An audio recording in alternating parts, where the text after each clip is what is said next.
नाशिक शहरातील रस्त्यांवरील जीवघेण्या खड्ड्यांमुळे अपघातांची मालिका सुरूच असून आत्तापर्यंत 4 नागरिकांचा बळी गेला आहे.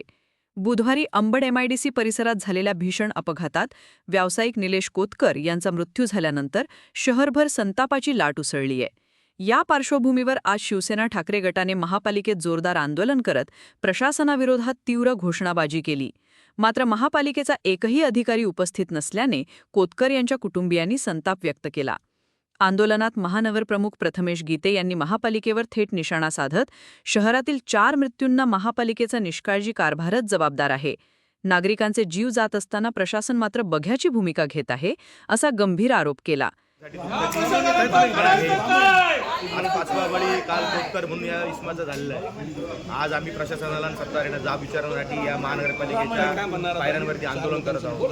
पहिल्यापासून शिवसेना ही जनतेसाठी रस्त्यावर उतरणारी संघटना आहे. तुम्हाला आज तुमच्या मार्फत संपूर्ण नाशिककरांना आवाहन करेल की महासभा ही नगरसेवकांसाठी असते, पण या येत्या काळामध्ये जनसभा या महानगरपालिकेच्या गेटवरती सामान्य नागरिकांसाठी जनसभा शिवसेना आयोजित करेल. त्या दिवशी आम्ही या प्रशासनाला जाब विचारणार आहे. संपूर्ण भ्रष्टाचार या कामामध्ये झालेला आहे, टक्केवारीचा घोळ या कामामध्ये केलेला आहे. मी तुम्हाला सांगू इच्छितो की यांनी ज्या प्रकारे प्रशासन ज्या कॉन्ट्रॅक्टरांना पाठीशी घालतंय, मला एक सांगा, 4 ते 5 बळी गेले. कुठल्या कॉन्ट्रॅक्टरांना यांनी मनुष्यवधाचा गुन्हा दाखल केला? कोणाचं राजकीय षडयंत्र, कोणाचं राजकीय दबावाखाली सगळ्या गोष्टी चालू आहेत. याचे पण जाब आम्ही या महापालिकेच्या अधिकाऱ्यांना विचारणार आहोत.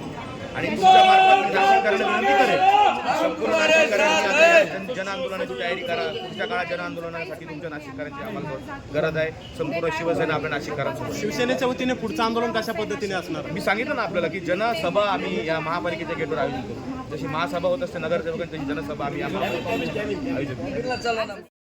या आंदोलनात दिवंगत निलेश कोतकर यांचे कुटुंबीयही सहभागी झाले होते. यावेळी त्यांच्या मातोश्रींनी मुलाच्या मृत्यूची वेदना व्यक्त करत अश्रूंना वाट मोकळी करून दिली. त्यांचा आक्रोश पाहून उपस्थित कार्यकर्ते आणि नागरिकही भावूक झाले. माझ्या मुलाचा जीव गेला, आता तरी इतरांचा जीव वाचवा, अशी त्यांची आर्त हाक वातावरण हेलावून टाकणारी ठरली.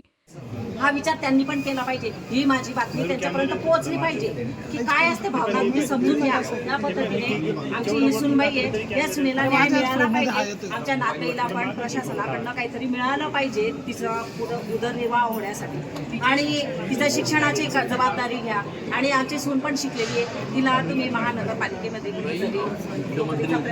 शिवसेनेच्या पदाधिकाऱ्यांनी खड्ड्यांमुळे झालेल्या मृत्यूंसाठी जबाबदार अधिकारी आणि ठेकेदार विरुद्ध सदोष मनुष्यवधाचा गुन्हा दाखल करण्याची मागणी केली. तसेच शहरातील सर्व धोकादायक खड्डे तातडीने बुजवून नागरिकांच्या सुरक्षिततेची हमी द्यावी, अन्यथा आंदोलन आणखी तीव्र करण्यात येईल, असा इशाराही देण्यात आला. खड्ड्यांचा प्रश्न आता केवळ विकासाचा नाही, तर नागरिकांच्या जीविताचा बनला असून या मृत्यूंची जबाबदारी निश्चित करून दोषींवर कारवाई कधी होणार, असा प्रश्न नाशिककर उपस्थित करत आहेत. यावेळी शिवसेना ठाकरे गटाचे नेते, नगरसेवक उपस्थित होते. महाराष्ट्र बुलेटिनसाठी रमेश साबळे, नाशिक. महाराष्ट्र बुलेटिन, आपला महाराष्ट्र, आपली बातमी.